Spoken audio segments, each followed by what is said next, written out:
pris l'exemple de trois opposants.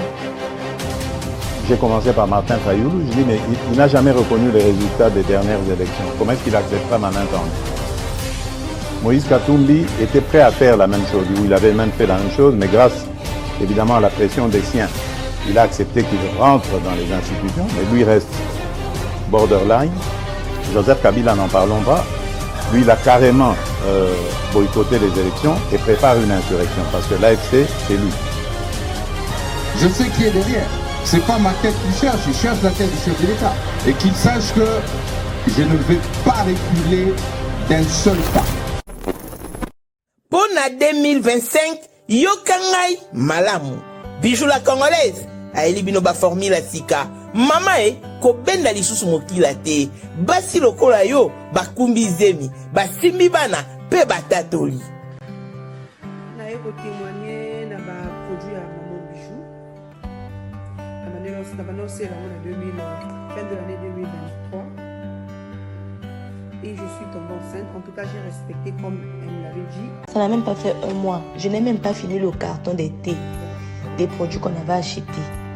Tellement que j'en avais marre, je désespérais. Regardez les résultats vous-même. Tozana bakisi ya kobota, ya ko traité po. Ato koma ki posolokola mongusu, yaka. Olingo koma la ba forme, yaka. Olingi okondisa nzoto ya bomwasi, kokolisa nzoto ya bapapa, pe kokoma sima inene, yaka na lombango, tozala bakisi ya diabète, kisi ya makila, nyonso yoko ekoluka. Tozoteka en gros et en détail. Bongo soki olingi osomba pe po banda ya yo business, yaka. Benga kaka Mama Bijou na ba numéro oyo. Plus 1 207 51 80 632. Toli Soussou na plus 243 84 40 99 215. Koutaï na TikTok, Sketch BLMK. Mesdames et messieurs, très heureux de vous retrouver dans le cadre de notre émission Tolobela Ekolo. Merci d'avoir choisi Balobelia Peuple Télévision pour vous informer. Vous êtes tellement nombreux en République démocratique du Congo à travers nos 26 provinces. Vous comprendre que Nakokara vraiment kotanga ville place Bolanda bisoté pour boza et belé son atangi ba mususu ba koyoka mutema passe mais botika kaka na lo babongo 24 donc 26 provinces mais particulièrement bande ko na biso ya Mwanda na pesi binombote parce que to kofanda mwa mukele lokuna kobeta masolo ma koleka kuna parce que dossier to kolobela lelo moi grande partie les eaux concernées ngambu ya Congo central bande ko ya Mwanda vraiment.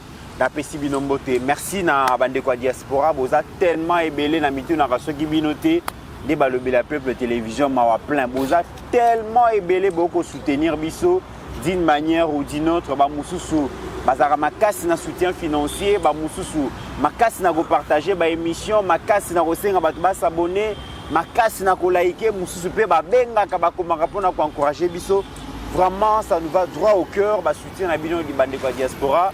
Merci Nabino et merci Naba Oignon Sopé Bazo Munda pour que finalement Tozo Studio Makambo Toyoka qui par un officier militaire il y a service à renseignement ayebisa ki biso na ndenge to fanda awa et ça la biso nzoto malili mais au nom ya bolingo mboka to kobanga te to continuer à travailler et ba souhaiter vraiment que to longwa na nzela to comme vraiment na studio. Vous évitez combien vous nous apportez comme soutien et grand merci à vous. Qu'à cela ne tienne, donc dans 4 jours, on va arrêter cette opération. Torosa, la Nengue Torosa, là, on n'a pas le choix. Mais ma promesse, on continue d'attendre, espérant que Bokoko Kisayango, Baope Bakolinga Kobaki, Sapotosu Kisa, vraiment Ikozala Elo Komoko Yamalamu. Merci à HD Steve Condé pour la réalisation. Merci à Steve Condé, à Ajekia là aussi. Et moi, Namboka Joseph Mbenza, vraiment, na lingi lisusu à travers cette émission, qu'on peut ça pasteur, il est grand merci pour l'encadrement. J'ai parlé avec des gens hier. Bazo, comme moi, comment est-ce que nous avons réussi à transformer ces vastes espaces dans le studio. Et Zoka Mouissa Batouba, kotou na ba réalisateur na bino basala kanenge nini. Na plein air boye bitouke koleka ba moto koleka batu ba ko ganga mais comme ici espace un grand studio où ils ont permettre aux Congolaises et aux Congolais base à l'informer à la minute dans Makamozo les Kalambo Kalambango. C'est pour moi l'occasion ici. Yakopé, ça merci vraiment à Steve Condé et à Ajeki pour le grand travail au Bakosa. La grand merci parce que Moussala les a reconnu. Mais l'Oscar revient à Pasteur Guili, donc le chef, l'encadreur, les leaders, les visionnaires qui, malgré tout ce qui s'est passé, malgré l'attaque, malgré la campagne à diabolisation, malgré la campagne à diffamation, malgré tout ce qui s'est dit sur lui et pas il y a ennemi à la République, malgré oubli paix. Il y a manque de reconnaissance, il y a Moussala Makassa Kosala de la part de certaines autorités pour aider tous sur la chaîne à Malonga. Pasteur Guili n'a pas croisé les bras, il s'est battu pour que Balobelia Peuple Télévision en 8 mois ait s'imposé au cœur il y a médias na YouTube comme étant cette chaîne qui défie tout et qui informe donc notre peuple dans Makambo Sokoleka. Pasteur Guili, grand merci pour l'encadrement, pour la vision et pour tout. Et merci à Mbenza, merci à Pascaline, parce que le travail est énorme. Banamboka, lelo tokolobela Makambo Makoleka Namboka, notamment la guerre aux eaux na Est à la République démocratique du Congo. Nanandimaki que un jour Donald Trump a kufungola munoko na ya lobake Rwanda kota na Congo guerre ya machette batu bakufa esengeli esila. Donald Trump a dit ça. Oyo biso ba Congolais to bunda to yokata la reconnaissance par la communauté internationale, il y a atrocité sur les Kalambo Kanabiso. Nous sommes battus. Bec et ongle, personne n'a voulu dire ce qui se passe, mais Donald Trump l'a dit. Et pour Donald Trump, déjà, les vents de la paix soufflent sur la République démocratique du Congo. Demain, bel et bien, il y aura la signature, qu'il pleuve ou qu'il neige, signature Gozala Lobby. Mais qu'est-ce qui s'est fait? Qu'est-ce qui s'est passé pour que Toko Mawana, Toko Lobela Yango na émission Oyo? Yami Balé, mesdames et messieurs, Mokonzambo Kazo Bunda. Il ne se bat pas seulement, mais de l'autre côté, si à l'est il y a la guerre, à l'ouest il y a la paix, et la paix, ils ont engendré développement. Beaucoup de gens Makambouni ni Mokonzamboka à travers PD 145 territoires, à Salibon na Mwanda. Na quatre émissions beaucoup de gens yango. Na quatre émissions peut-être Robert escroquerie moko zole kana Mwanda. Bazo escroquer mboka na biso na makambo pétrole ya Perenco to kolobela yango. Nous allons parler na décision au Jekme Chabani patron territorial à Zui, il y a qu'organiser une élection municipale. Qu'est-ce qui se passe? En tout cas, les lobes au CP là. Mais avant tout, Bandayango, est-ce que vous voyez que l'hôpital il y a cinquantenaire? Hôpital il y a cinquantenaire, où il y a République et Bima pour batonga yango ba réhabiliter comme hôpital de Komiwana, ils allaient à ba Congolais. Après 10 ans que les Indiens ont géré Yango, le président de la République a récupéré Yango et commis les Ongi à Congolais. Qu'est-ce qu'il a fait? On en parle dans cette émission. Joseph Meza, bienvenue. Merci Nego Mitterrand Naya. Lelo et Zamabe. Mabé Zali. Mabé pour l'ennemi à la République. Mais et là, au moment où le pasteur Guili, donc toqué dimanche par prophète Nehema, que nous saluons avec tout le respect. Oui, à Zolanda. Donc émission est Sili à Talinga Inamisu. Abiomoni Likambo Bobandi, c'est parce que Nzambe a pakola pasteur Guili. Il a dit ça. Tant que vous en avez ma colonaye, boké musika. Donc c'est pour dire, pour te comme à niveau te commis, je crois que tant que tu côté dans studio sika, tu connais ça va tout bas détail. Le premier jour. Très bien. Mais pour aujourd'hui, on n'a qu'à dire merci au Seigneur Jésus-Christ. Il y a un mettre à terre en circonstances. Parce que ce qui peut, le peuple TV, direct, il y a pasteur Guilité peut-être. Mais nous avons sali que à coup de sabiso. Et puis nous avons dit mal leadership naïe. Très bien. Ils ont les sous-moutés, ils ont fait complaisance, mais ils ont qu'à cause d'un abomoto que nous avons ce qui nous avons. Après, si le mot est particulier, il faut qu'on s'attache à eux. Deuxième, pourquoi faut-on le moi Noki Noki? Le bin a qui bon n'est-ce pas Brazzaville. Pasteur Guili, mon conduit à ma pinga à niveau Néazali, aïsi biso nazo pesa bino contribution pour bolongwa place wana noki parce que place au bozawana moto moko akoki ko se pointer en embuscade abeti bino masasi pona makambo bino bozoloba bozofungola biso bato baotika lokoyeba te soki eza nani yango moni l'occasion pour nous. Puis à lobby, il y a des réelles menaces. Il y a des réelles menaces qui pèsent sur vous. Yango tozo senga na bateau nyoso. Oye balakaki. Non, on va hésiter. En tout cas, le 30, on arrête. Très bien. Il faut tout le mois pour notre sécurité. Parce que donc, merci Mitterrand. Merci na bateau nyoso. On a biso de partout. Je crois que le sujet, en tout cas, émission, il faut liker, partager et puis s'abonner massivement. Très bien. Leader Guili Bokola. Merci beaucoup, Ndekomit. Merci Nambenzoul. Merci na Kaskas, char de combat. Merci na Ajekiala, le grand génie. Et Nzambaba, tu n'as rien à dire. Donc, Ezakaka Moussala ou Nengeto Banda. Ndekomit, n'a plaisir na Ngezalaka. Nyon Sotokoyi Koloba. Ezana Batu Bayebi Biso Nengeto Banda. Batu Ana Baza, Baolanda Biso, Baotala Biso, Bayebi Nengeto Banda. Parce qu'on a la kana moi bobangi Mbenzoul ya koloba likambo eza ya ngaite po eza na bato bayeba biso et na bato bavanda bamona image na biso ya liboso na YouTube bamoni pe na ndenge to bandi ko évoluer ti lelo. Donc merci Nzambe a abatela Nzambe a bomba ndeko Mitterrand soki nkola sala anga pasteur Gilite Mbenzoul ndepe peut-être ta mususu ba insulte musu ezala raté et roba na ngata moyembi munene na mboka na biso abi makamu mingi komela anga kaka pona asongolo.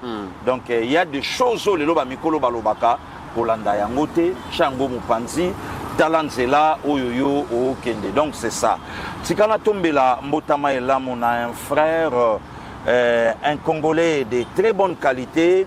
Et papa Honoré Kabongo, HK Today, Oyo Ndeko Mitterrand, Moko ya ba attaquant, Oyo Congo, Azo Bunda, Bango pe ba na kati ya front, autrement dit tele Moko ba wazalendo, HDE wana che photo na ye, papa Honoré Kabongo, HK Today, na lingaka tato mingi, Nzambe abombaye, Nzamba batela ye.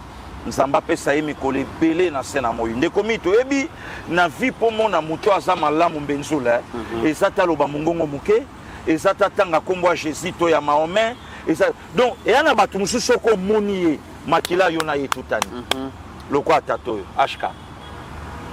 Donc longue vie à vous mon frère. HK Today. Ouais Nzamba batela yo bango bakangi côté ya ba plus 1 kuna balaka 3 ye na Kalonji télévision na le Congo est à nous. Le Congo est à nous. Siko Kalonji ya simbaka mabazoka o ya 4 tout.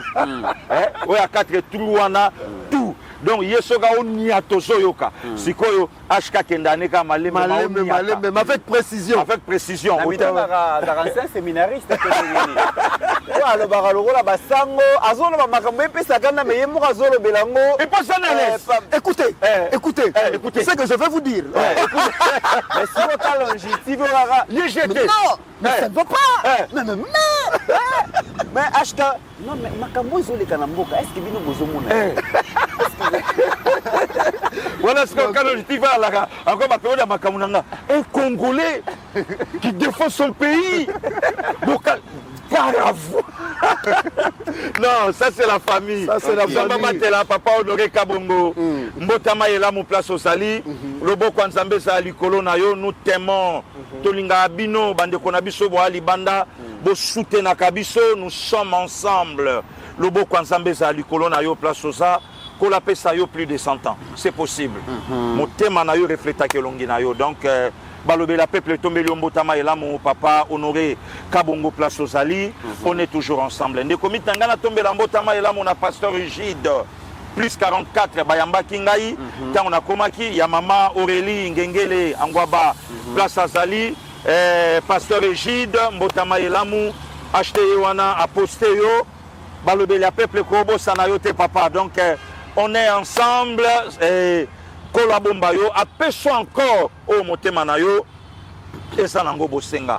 Et pour clôturer la série à anniversaire, un ami à moi, ingénieur Balen Manzenza, il y a Natalia na Sao Paulo, il y a HDP à clôturer naye, ingénieur Balen Manzenza, oh mutunayo, yo mogoyebi, maman Natalia, on est toujours ensemble, mon frère Nzamba Batelaya Bombayo, oh ezanda kuno yo mogoyebi dans ton cas le Kangote.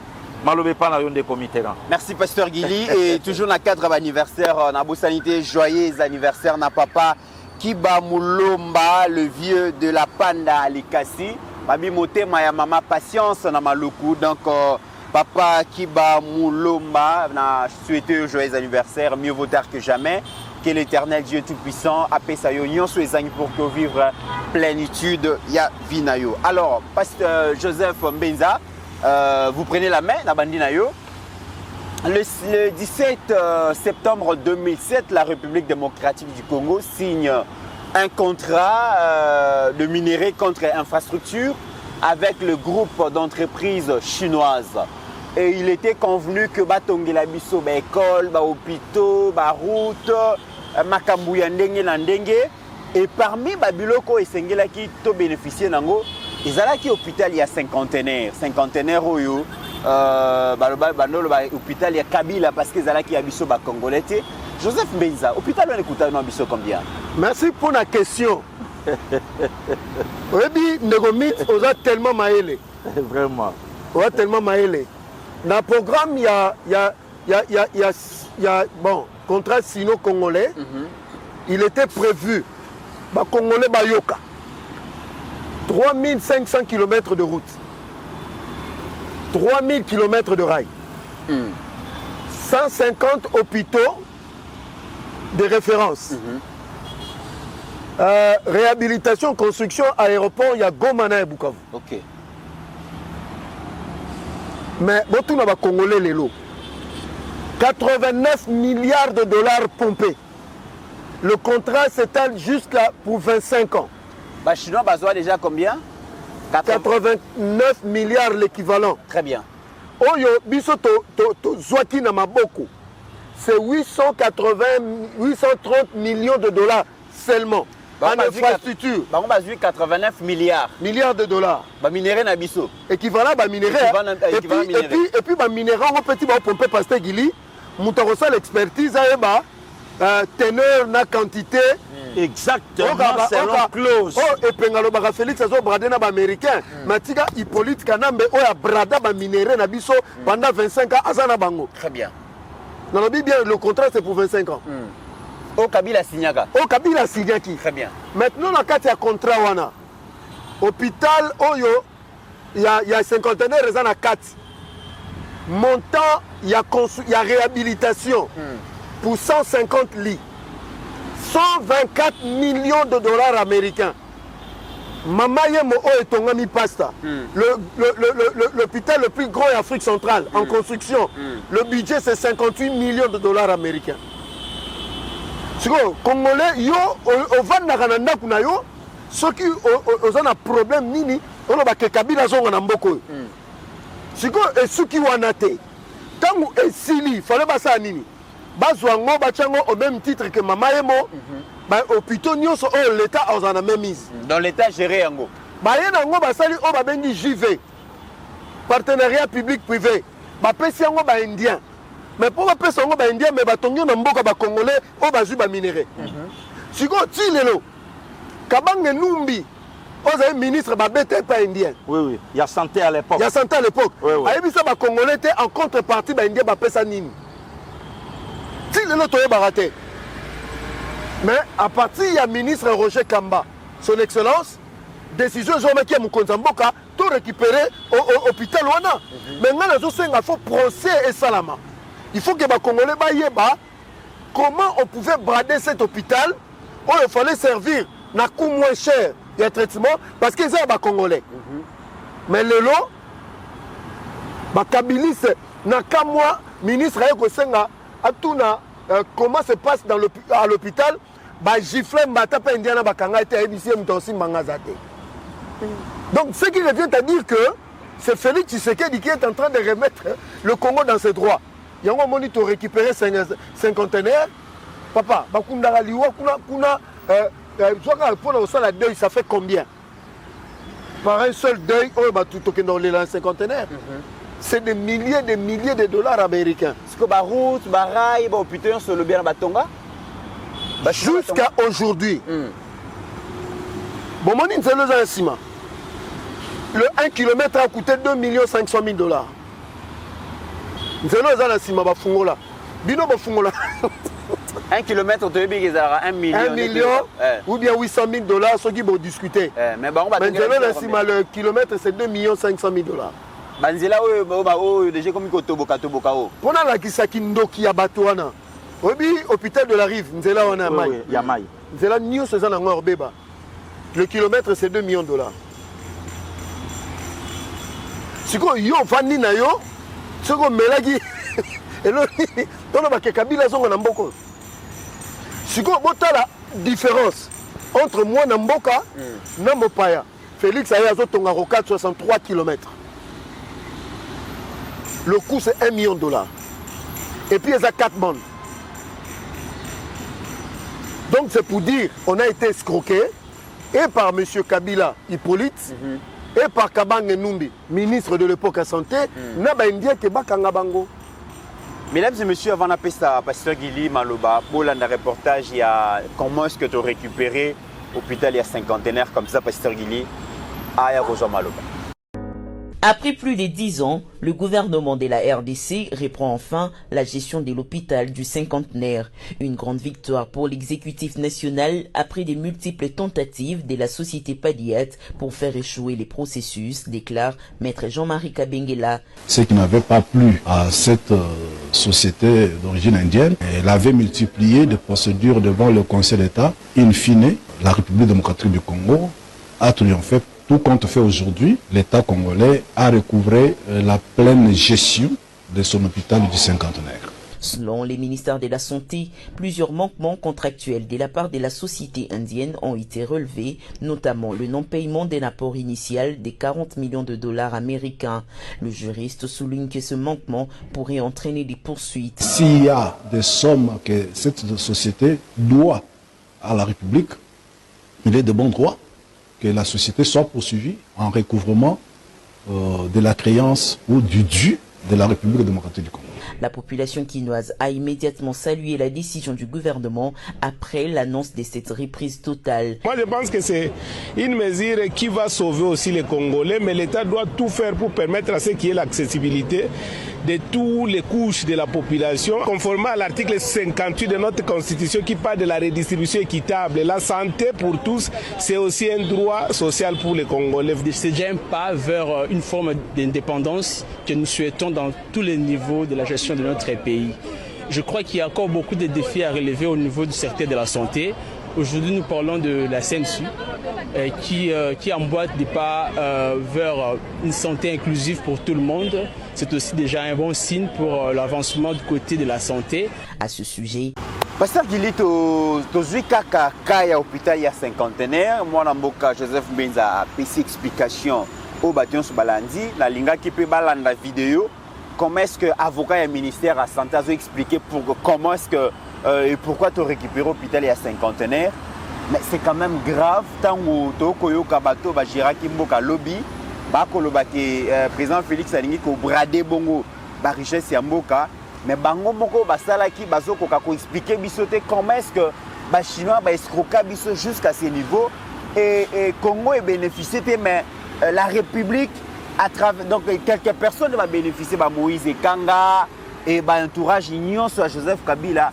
En réalité, c'est qui groupe d'entreprises chinoises va signer qui contrat na groupe il y a ba master ya Kabila ne bazui ba mbongo wana yonso biso peuple tous ala quitter mais l'autre récupérer quand même. Précision de taille passe à Moïse Kanga qui mané en Australie. Autant la place à que vanda. Na Australie. Le comité là Benzoul oyebi tango ba présenter biso Kabila na député européen wana aloba inini. On est allé chercher un jeune homme de la nationalité rwandaise. De quel motif on le manipulerait? Kabila Zagi manipulé. Et puis, le comité là, pour votre information, le loso Tuni Baninga ya Kinshasa bakoye bisayo. Bâtiment wana o ya cinquantenaire, Benjoul. Bisoto. Histoire est bandie. Histoire est bandie. On avait bien même là et l'eau ils allaient qui n'a nous avant comme hôpital. Bon, pasteur Guillet. Ache qui a na Steve Konebino pour la cinquantenaire. Hein et ben non on a une histoire wana. Bâtiment wanda batonga yango te. Peut-être baene bato mamona be biso to mona batonga à l'époque il y a babuda ba Wallace. Ba parents baloba na biso ke babanda ko boma bato kuna banda kuta bakran. Banda benga ngo samka. Et yala ki presque pas 4 jours mais yala ka biso to anda ke chocolat kuna. Cinquantenaire wana nyonso yala ka pas 4 jours. OK. Biso to banda ke chocolat kuna bana ngirindiri bana bumbu bana kasavubu siko to alaka na guerre na bana basoda. Oya kankoko. Kankoko. C'est ba moni biso bana cité toye bango ba bomba mi na mwa ba matite zalaka ya boye. Dès que ka biso to koti to ando sukola bakangi biso ba kilote bakimi nango. Oh, pasteur bando zonga neli. Oh là là. Plusieurs fois to zonga mitakala. Ba bando zonga na tenue là-dedans. Plusieurs fois to longana to zonga mitakala. Donc de comitéran mbongo oyo babimisa to longola déjà bâtiment wana ezalaka déjà. Donc ba réhabiliter ki kaka. Na lobi to longola déjà bâtiment wana ezalaka déjà. Ça me bien coûter combien? 100 combien? 124 millions. Pour la réhabiliter, na ko équiper. Benzoul. Si na oloba awa batu ya oyo balekinga na mbula tina génération nga ba yebi ke pasteur Gili a oloba makambu ya solo. OK. Bâtiment wana ezalaka. Ezalaka ba claustra. Ouais, ba trou ezalaka. Ba yanga na bien. Ba buda bandaki bon ndenge toyoka ba masolo et pas ba parents. Bando ke écoute ba crâne ya batu ba biloko ya batu tout ba biloko belé. Donc mutu wana ndenga yaka na Congo ndeko Mitterrand. Osa mutamaile ndeko nangai. Tuna pourquoi ba réhabiliter hôpital à Kitambote? Pourquoi ya mama ye monté sanatorium? Basimba ngote ponani. C'était une façon Yakobi Misali Kondaba Kabola Balia. Vous comprenez? Donc c'était une façon de comité ya Yakobi Misali Konda Bakabola Badame Yango puisque Bango Bandako vivre na Bakop. Le comité est-ce que yebi le lotang na bandaka koloba yango. Marie c'est sur le kito alobaka nanga lobi. Pourquoi là il faut yebi sakabatu que tu sais qu'il y a une mission et non un mandat. Bate belé ba comprendre raté. Ce qui Michel Faché si le lobby a aussi qu'à pouvoir. Ce qui Michel Faché est l'équipe 2028. C'est que mandat n'a rien ne coquité. Donc Faché ça na biloko ba constitution té. Faché ça kana mission. Mission ne ko souka peine en 2026. Mission na ye ko que ne petit en 2037. Oh. Mais oui. Abiloko ba opposant ba zone moyo ka terre. Mais bazala ka wapi ba opposant po ba bimisa ba makambo e bimi lelo. Donc il a fallu mon mboka ya de comitéran. Oyebi lelo ngana olinga makambo papa Simawa lobaka lobi na boyibolela ngana ba honneur bo pesa ngata on azana bo moyina lia. Na lingi lelo batu ba banda ko bima ba banda ko reconnaître travail o ba biso ba misuso to sala na genèse ya pouvoir à président de la République officiellement. Poto banyango bandaka là. OK. Officiellement. Et belé ya batu balobaka nini? Kabila kangise munoka lobi yo régner Kagame au gouvernement. Armée, banque, boye kosimbate. Lobi to alenga na yo na Benzoul quelque part na pourquoi? To fandi to sola na ebisi batunga lobi. Na moment oyo mutu nyonso ayebika congolais. Combattant. IDPST. Boyete oyo ayebika congolais. Azala derrière le président de la République. Pourquoi Benzoul? Bandelo oyo nyonso bachelaka président Tshisekedi. Kabila a dit, Tshisekedi a longoli yango. Parce que ils ont un bon nombre ya batu, ba kotisaka en na motema pourquoi? Pour balinga Kabila te mais Tshisekedi a na constitution a travaillé na Kabila. Ba comprenez kate? Ouais. Parce que lelo, tant que Tshisekedi a présenté dans le monde entier que l'ennemi des Congolais, c'est Hippolyte Kanambe Kazembere. Parce que Moutoua Yinaka Tshisekedi, pour s'allier na Kabila, à cause on a été. Fazonga, Kenga na Kanisaka, Kenga na Kanisaka. Et dedans des comités, Pépère d'Ajo Selani Tilelo a brandir ba accord. puisque ce qui est vrai pavement c'est Panzani. Ce qu'on peut perdre d'épée. Abim s'appelle la place publique. Le tala muto azoloba, o muto aka kufuka melanga na kingakati, tala muto ayaka kolela, tala muto ngana senesaka bakor, et lelo pa komi kofufa. Ndeko mythe clause ya ba chinois et salama et simba. Et simba. Oh, tout ça reconnaissant. Nga.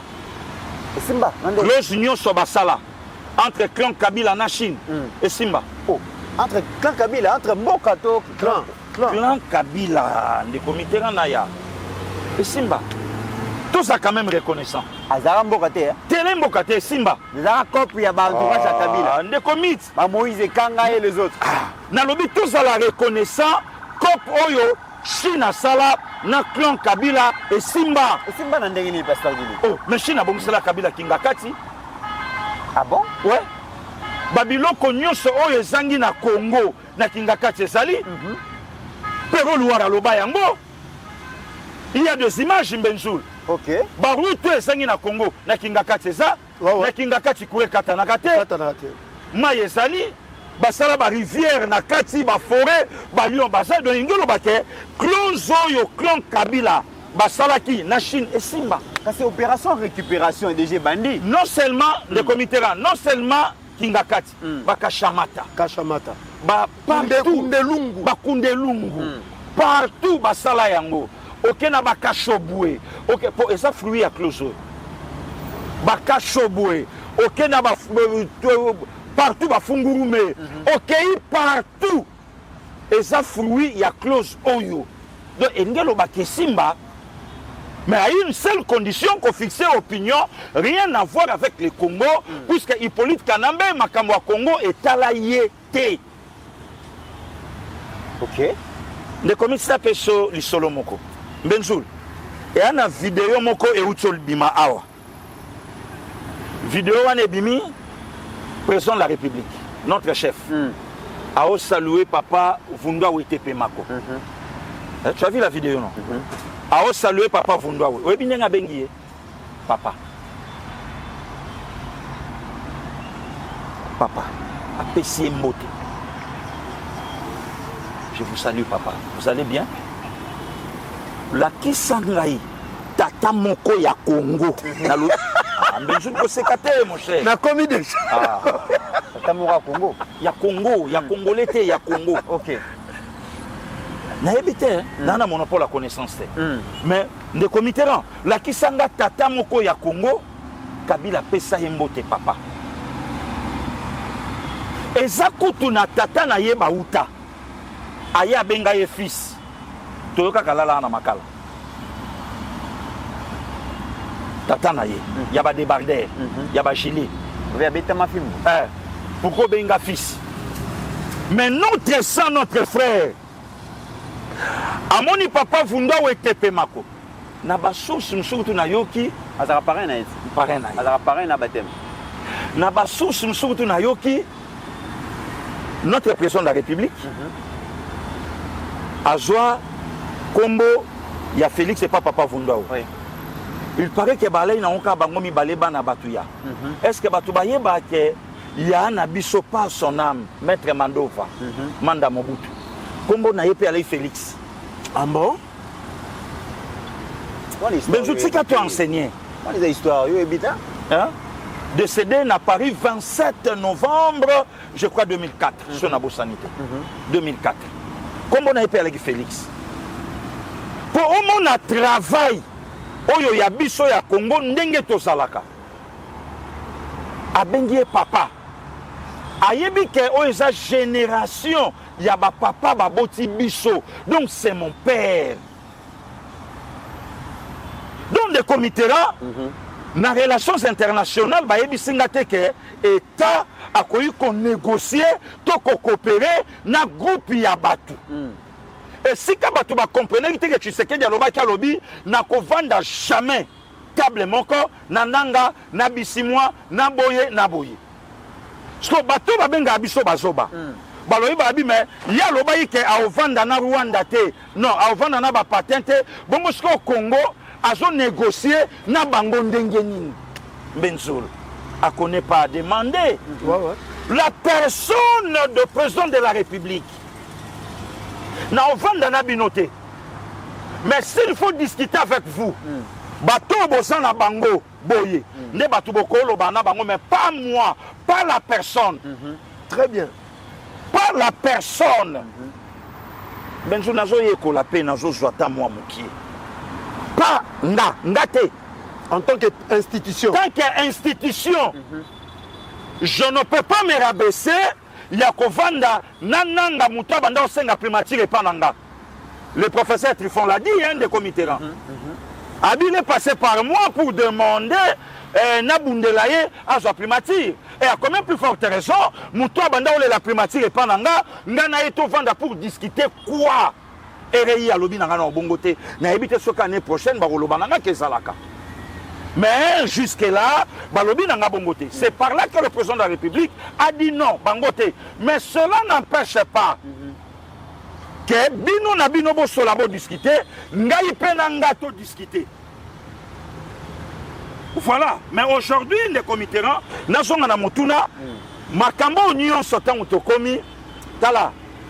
Et mbaranangwata baleki nanga bavan ya buka Jericho na pe bangombote. Totika Félix azwa mon pépé. Très bien. Fatia une mission. Les comités pour na choquer au Nambenzul, Congo était kamaka. Oh, ouais. Congo était kamaka. Voilà la prima ngondo to ndengeni. Les comités Congo était kamaka. Donc Kabila yaka na mission ya oteka biso Congo yango wana. Les comités na quel état? Ndenge excellence Roger Kamba Vanduana, un chinois ya Tatoli Mbata. Ata na niveau na ye ya excellence. D'abord on a nous na respect au papa wana teka chaka. Au tombo la loboko na ocha ebwe comment. Mais bato ba ofioto la mutauti soki na Asie. Aye po ya kobeta un ministre national. Pas lobi awa na Congo ke ba osala ngai lo côté. Et puis ba sala pe lo côté. Ba continuer pe contrat na bango ti Kabila Kenda. Est-ce que bato ba yeba ke place to sa musala biso longoli sa pe bendo pakistanais musala. Est-ce que bato ba yeba bango? To la menace. To la menacer awa place toza na olo bango bato baza pembeni ba oyoka to sala menacer awa na baindo pakistanais ke ba benga na biso. Ah de comité ba blo musu to lo batet ka to lo bango OK. Ti mu ko musu bantene tombwama nga biso to sa musa pona mboka ya biso mais ata ce que hôtel de ville ya bino ya biso. Très bien. Oui, Zabi hôtel ya bino hôtel de ville ya biso. Bino boko benga na biso awata. Ma kelele salama awa moma oto yamba ba gestionnaire o lelo basali awa ya biso bana mboka. To bengani sa bango awa bakenda. Ma combien plus forte raison de comité un ministre national batatolaye. C'est ça Kabila. Donc Kabila a changé biso Congo. Président Tshisekedi aye a lobby abi maintenant contrat na bino za mbula boni. Le comité dit combien de bateaux a problème na cinquantenaire na yoka. Ba minga nga bala ki ona bala na difficulté o lobalo kota ali falansa. Bande kopé minga otokendaka kuna to lepe na difficulté ya koloba pe li falansa. Te kuna français de pasteur Yili. Voilà. Kuna za anglais. Anglais. Kuna za anglais na cinquantenaire, c'était l'anglais. Les opesa mbulu. Ndeko Mbenzula otoloba likambu ya bandeko na biso ba waka kuna tokendaka ba matanga. Est-ce que yebi ke espace nyonso ani ala rapena pris mon côté? Mbenzul, espace nyonso ani ala na pris mon côté. Donc et na place centrale au monaka ya munene wana et ala kana misolo na yango. Opusani siko nyonso ani kotaka. Yebisanga. Il fallait un Tshisekedi du Félix Aya. Aya abandana ko botra de comité en talaka lelo to komi na hôpital à cinquantenaire ya biso parce que yako baksa mama yemo yako baksa kitambo rien que na Kinshasa na Tchachi voilà ta Tchachi est-ce que je mon attaque ça va merci monsieur le président de la République si na lelo yako soit un président congolais yango si comme de comité makambo union sot oyo président sali est-ce que il faut 5 dialogue Non, c'est katé Benzo. Dialogue était Si on est comité là, pour tout boto la cinquantenaire na biso. Donc faut se nga dialogue to fanda to sola entre biso. Tango sala ke pa na bango. Quel est ce opposant tombola ki munoko alo bakete songa ka pouvoir. Mais tu sais que dit calmement akenda kutu na molonga ni na ye mama Denise o to pe simbote. A tout na bango abia aboliaka combien de fois. Le comité biso to botami papa banda koyaka maboko mbale na makolo. Déjeuner à Tongo hôpital na moi des boules ya viande na sane leki mama ale bazo kipe mwana papa oyaka kozwa biso na tosoni ndako. Nde vision au président Tshisekedi abando kena. Très bien. Voilà mais le comité pour peut-être comme à niveau yo. Chaque fin du mois on a moins 20 000 chabanayo. Ministre pas kokka kozwa ça makambalingi. Donc, coup de chapeau à ministre Roger Kamba, son excellence. Alors, deuxième dossier avant de côté à la Makambouya, il y a diplomatie. Pasteur Guili, République démocratique du Congo, un pays continent. Mboga tellement mouné au cœur de l'Afrique, avec tout ce que nous avons comme richesse. Et donc, porte d'entrée à Mboga Cannabis officiel, les alliés aéroport international et Angili. Mais, naïbité, image aussi de Kondazola, Batata Mikolo. Balati ba veste, chemise, cravate, ba français belé, ba mobilisé, ba média, ba yé. Kabila comme président, aye wana. Pasteur Gili, makamo ce soldat n'engeni. Benza, nabani na benza pour benza mteza maluba. Miti lelo, toto makambo wapi. Toto kundola nanu. Oibi. Naso songo tango naso yo kakibalobi Kabila zonga nanu. Kabila na batune bazonga. Alors, il faut que ça, hein? Donc, théâtre, escroquerie à outrance, c'est ça, madame Mbokao. Congolais, image au compte d'Azola qui s'awana. Et puis, Négomite, ils ont poussé un bête à l'isola José Makila. Oh, José Makila Soumanda. Qu'est-ce qu'il y a même qui vice-premier ministre, ministre des Transports? Mais via Zaka frappé, Moutakala. Tobombi. Tobombi. Au dossier aéroport international en Gili, si je ne m'abuse, si je ne me trompe, je peux me tromper, comme m'a dit l'idée, tout ça, le monopole, la connaissance, c'est 560 millions de dollars américains. Mongo Bazouana Exim Bank. On a financé selon ma information à l'ordre de 200 millions de dollars. Le gouvernement congolais a mis un préfinancement de 20 millions de dollars américains. Miti Tilelo, le vieux Nabiso, José Makila, Soumanda, na Hippolyte Nkanambe, na ba membre imaginez ba mobiliser la chaîne nationale, les institutions, te poser première pierre et la construction et l'aéroport. Mit et l'eau et salamate. Mais mongo et bima. Mais là encore musika, au monde sont poussés dans Maluku. Mata tamponio mapang. Le vieux Mafa. Abema Soussou, Hippolyte Kanambe na Maluku, 100 millions de dollars pour le marché moderne. Il y a Kinshasa na Maluku. Ça fait une bagatelle de somme. Il y a 660 millions de dollars disparus dans la nature. Batuna Moutouté, Babengi s'appelle Moutouté. Mais le Loftsou Félix Tshisekedi, le vice-premier ministre, ministre des Transports, Jean-Pierre Bemba, a annoncé le 20, en 2027, nous aurons un nouveau aéroport digne de ce nom. Pour 500 millions.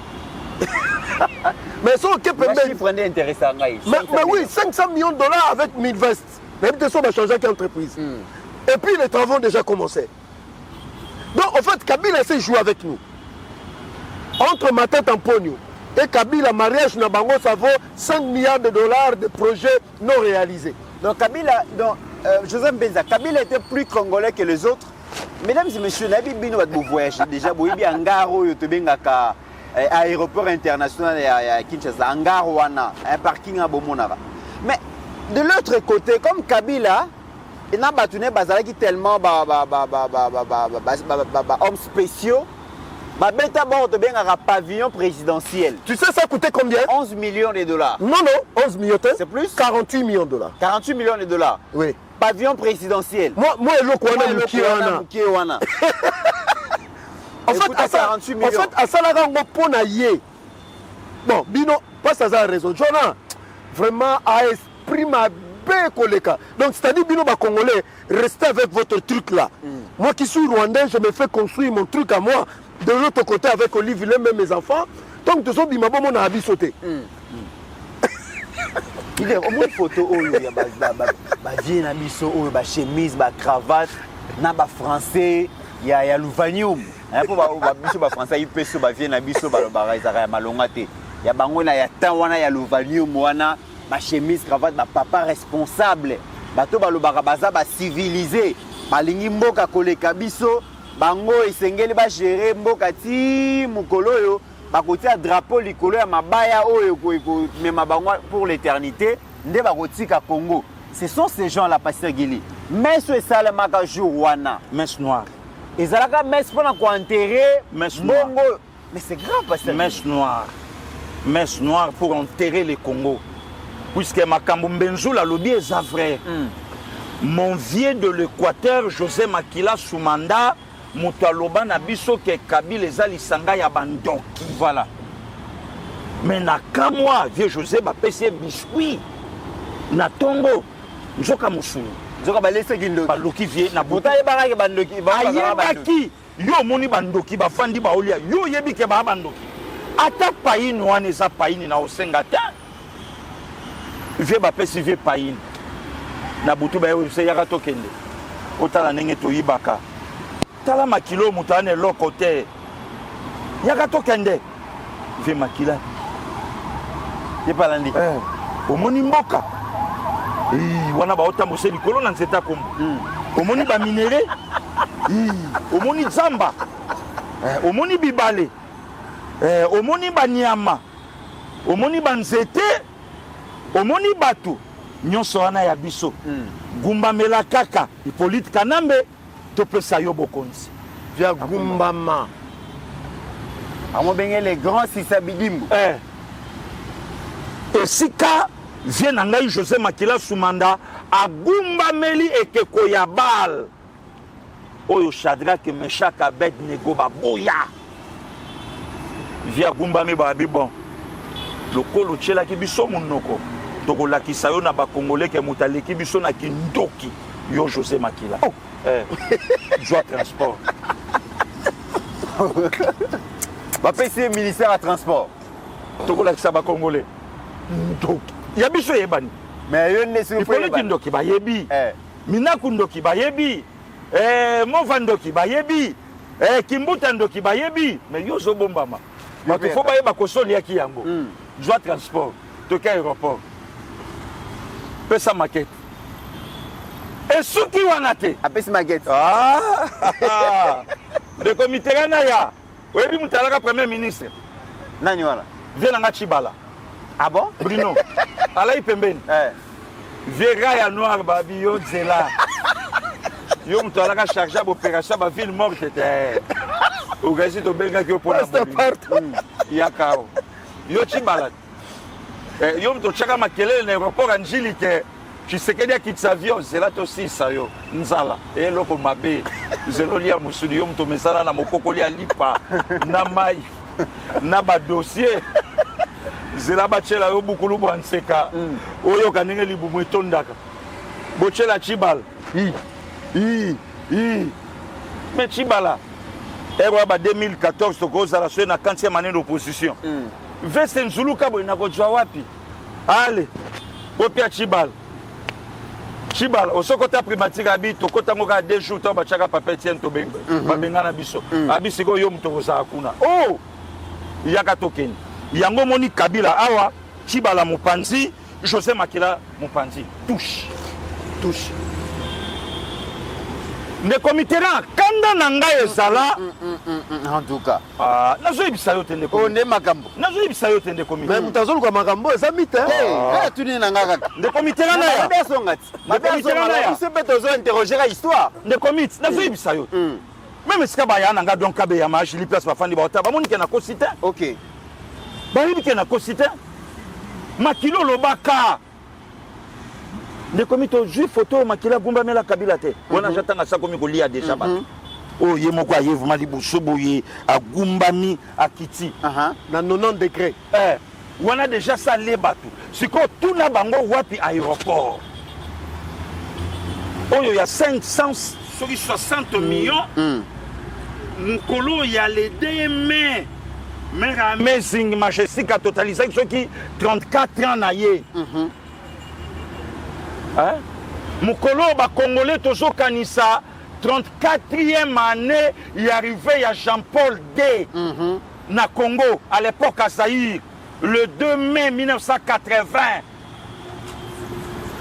bakongolais biso bakristu ya église sainte catholique tovandi tokanisa mokolo wana tomona papa wa Roma mpona mbala liboso nde mokolo Kabila apréféraki donc asakana na mokolo ya le 2 mai seconde committeran wapi yango Kabila fasonga wapi yango wapi contrat chinois oyebi lobi place tovandaki na yebisi bato nzambe apambola prophète Nehema Sikatenda mosala nzambe so azoloba bazwaka ye na barima yango omoni mbenzulu bato nyonso bafanda na bapaster bakomisa bango baninga bapambwama te quel que soit leur titre et poste alobi apesi biso rema mo eza na kati émission alobi bayebisa président Tshisekedi orégné mais oza na basérieux problème mpona nini osuccéder un principauté principauté c'est qui moto asala baclose ya makasi maléfique démoniaque kasi baclose yango ndeko mitterrand il fallait ce que président Tshisekedi aya aéroport na biso ebanda sikoyo musala ebandi sikoyo kosalama makelele te makete te eloko te nini te misala ebandi sikoyo oyebisama très bien wana ezalaki kaka likolo tobaloke na bino bongo donc tozongisi mwa de biloko oyo après Francine Muyumba leki na 2027 ntango aéroport na biso ekosila alobake projet alai ya biso Kabila mutatikaki yango na table oyo bato aloleli atofinga madame Wagner ye afingaka na ye tokoti dossier ye afingaka na ye bango eza ndenge na bango Joseph Mbenza toti kolanda le président américain pas seulement que a annoncé que lobby finalement c'est un grand jour la République démocratique du Congo et le Rwanda vont signer un accord mettant fin à l'agression il y a près de 3 décennies à Mboka Nabiso. Et ce qui est curieux, ce qui est intéressant pour Nabiso Congolais, Donald Trump, malgré qu'il ait signé un accord de paix lobby, Donald Trump a reconnaître que Rwanda, à côté du Congo, a imposé la guerre, il y a machette. A eu violence, c'est terrible, mais donc rien n'a été fait. Personne n'a fait quoi que ce soit pour que Makambo est ici là. Donc Donald Trump accuse officiellement le Rwanda devant tout le monde que Rwanda côté la machette na Congo à saccager, à piller, à violer, à iba bamba minéraux na biso de manière frauduleuse. Mais lobby il y aura un accord de paix. Et tu as besoin de comprendre qu'est-ce que Donald Trump a voulu dire. Mythe. Naza choqué avec Francine Muyumba. Pasteur, entre nous Congolais, tout cela. Avant 1997, vous avez Francine Muyumba dans Mboko. Francine Muyumba avait bana tant a commis présidente, il y a des jeunes. L'Union panafricaine de la jeunesse. On l'a parachuté par qui? Par Hippolyte Kanambe. Et puis, tant qu'on a Kata Makambouana, Azalaki na quelle nationalité? Azalaki na quelle nationalité? Oyo simbe la biso Maman Thérèse Kaikwamba Wagner. Est-ce qu'il y a même niveau moko? Ah, réduire à lobby, hein? Moi si wana ayebi na ye makambelega na Congo taza déconnecté. Il y a politique à terrain, il y a politique ya Congo té. Tala batum so kofia bango valeur té que à réduire yé. Puisque a na pouvoir té ya réduire yé. Yé kande mutalobi. Siko yé bato ba yé koya. Ayebi ba réalité à Congo net na nini. Yango ce que tu as expliqué Francine Muyumba. Baolukela biso ba photo na etonga za étudiante. OK. Na bibiso za na nationalité ni. Tout à fait vrai, elle n'était pas congolais. Alors comme la congolaise parce que peut-être à Bali notre ndeko na biso Patrick Kanga, oui. C'est comme ça qu'elle peut devenir congolaise. Tala, Mitterrand, Naya, Pasta. Quand vous voyez un président américain parler ouvertement d'une situation, c'est que déjà, dans le niveau coucou déjà, le sort de Kagame est scellé. Oh. Mais tant que Baboyaka Mobutu, Bandolo Mobutu Boy. Mythe. Au monde américain, pragmatique. Le pragmatisme américain, il y a un incarné dans Donald Trump. Voilà. Donc Donald Trump a zolo ba makambo à Congo.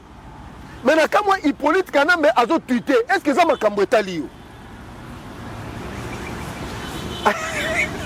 Avant signature et accord, il n'y a pas possible préalable. N'est-ce pas que Francine Mouyumba moi monsieur? Au lieu kangano munoko, au fond de calme, tu touches à cette dame aujourd'hui où à Longo ici ba diplomate rwandais Moussala. Mais Francine Mouyumba a récusé sa qualité, n'a été à lobby, elle est parmi les meilleurs. Malheureusement pour elle, ayebi politique ya Congo te. Obi na koya boya ya marboye kana terrain ta lobby, ba tcheye na kata système o epola eza lokolo zui Messi, o tcheya beta na ba match ya ba terrain na Congo. Siko Francine Mouyumba otumbola biso ba congolais. Obi ke na fu na ko fingo na ndenga maele. Miti na mona kotanga mena André ozala nozoba. Yango lobby. Comment tu peux dire que Moutazo maîtrisait politique? C'est qu'il y a une insuffisance dans Moutounaï. Mais c'est cette dame-là qui a mis aujourd'hui le Congo dans orbite internationale sous l'impulsion. Il y a chef de l'État dans la coordination, il y a Premier ministre, c'est Mme Thérèse Kaikomba Wagner.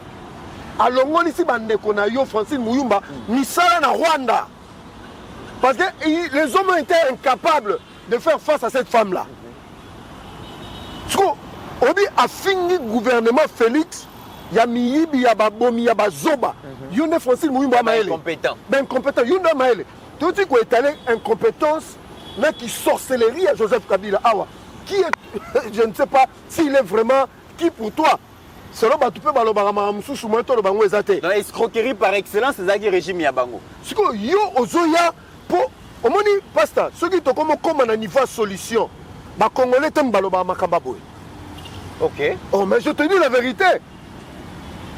Nekomit, Donald Trump a le biango wapi. A le biango na OTAN. Sommet OTAN. Organisation des traités de l'Atlantique Nord. Tu peux savoir qu'on a bisonné sur la Belgique, Mbote. Bah, il y a l'importance à OTAN. En 1975, c'est là où le sort de l'ère d'État a été scellé pour dominer par le Rwanda. Nous avons même un dossier en Henry Kissinger, ancien secrétaire d'État américain. Ce qu'on a même autant, Donald Trump a renversé hors d'établi. Est-ce que les Congolais vont comprendre de porter la déclaration de Donald Trump dans autant? C'est pour dire aux autres, ne touchez plus à la RDC. Je suis déjà là, j'ai mis mes pieds. Et c'est pour une façon de dire à Kagame, mais c'est fini pour toi. Mais au monde, awa, des individus, qui ont la télévision, pacte social pour la paix, la stabilité, machin, on n'en a pas besoin, on s'en fout. Nekomit, Donald Trump a lobby que Kagame a tué des Congolais. Mais il y a des Congolais ici en soutien qui disent que la paix doit passer par Kagame. Kagame a toujours des soldats dans le Congo. Donald Trump a lobby, Kagame a côté guerre, il y a machette. Qu'on a Congo, kata batumitu, na machette, mutakolo bazala quitté. Après, vous verrez chaud les défendre de Kagame ici au Congo. Nekomit, bravo au président Félix Tshisekedi par sa diplomatie agissante. Bravo au gouvernement dirigé par maman Soumine Judith Toulouka. Bravo à madame Wagner. Bravo au pasteur Guili. Bravo à Nayo Mitterrand. Bravo bandeko na biso nyonso ba Chikito Mushashino. Bato nyonso ba Marseille na ba poto. Parce que ce combat victorieux, ils appellent ba Congolais nyonso. Na ba oyo ba botama awa. Na o ba botama awa te. Ba leta drapeau Congo ba bima. Bravo na ba artiste na poto. Ba maître Gims. Bravo na ba artiste congolais. Na ba comédien. C'est une victoire de tous les Congolais. Est-ce que Bolande est vraiment origine à Donald Trump à cause de la Kassayante? Mais Batou Balobi, Donald Trump est plus congolais que Cholé. nakamwe akoza taliban te zela poka bataliban nde balobaka ke Kagame aza assassin, Kagame aza criminel, mais Donald Trump a lobby. Donald Trump est devenu plus congolais que Martin Fayulu. Et puis le poste wana ba cassé solo. Comment tu peux comprendre un président américain défend les intérêts des Congolais et il y a des Congolais qui défendent les intérêts du Rwanda. Omoni Prince Félix Amemi Bisso. Trouble boulou yeke koti na kana bango. Donc maloba à répétition, il y a président Félix que Kagame est un tueur, Kagame est un criminel et que Haïti est continue à Mounako et à Donald Trump. Tokende, tobeta dada. Pasta Gili. Maire Soumino akutana Kagame na Éthiopie. Boka makambo. Tant. Kagame akangi bisaka na ya lobi. Félix a envoûté toute l'Afrique. Na bête coup de tête, moi si. Na Éthiopie, Abima, huis clos, coin. Madame Thérèse Kaikomba Wagner a récupéré ma diplomate, le ministre des Affaires étrangères. Pam. A bêti na flamand, a bêti na anglais, a bêti na allemand. Quoi? Félix na Union africaine. Kagame dit Félix a menti l'Afrique. Est-ce que les Congolais vont comprendre le quoi? Il a manipulé tous les présidents africains. A autour de Bibotou, na CAC. Na Guinée équatoriale, le Rwanda fallait à la présidence tournante. Félix Akomabo a ABC Bango, si il devient président, moi je quitte ABC Kagame, mais toi tu peux quitter. Tu peux quitter parce que tu ne représentes rien. Ok. RDC te boy que Rwanda a présidence après Francine Mouyumba a fumé la mbanga. Tu quand comme musika. Tu vas la juger. Procès, la cour vient de se déclarer compétente pour juger le contentieux entre Bissona Rwanda na Arusha na Tanzanie. Au place Liwa Biarimana et Outa. Le président Félix a manipulé Bango Souskouna.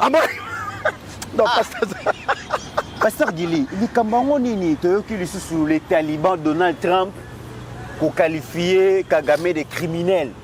Parce que le Rwanda côté na RDC na machette guerre machette bakata batumitu tango président Félix Abane Kolobayango balobitala au président Mobimba Koloba lokola parlementaire debout.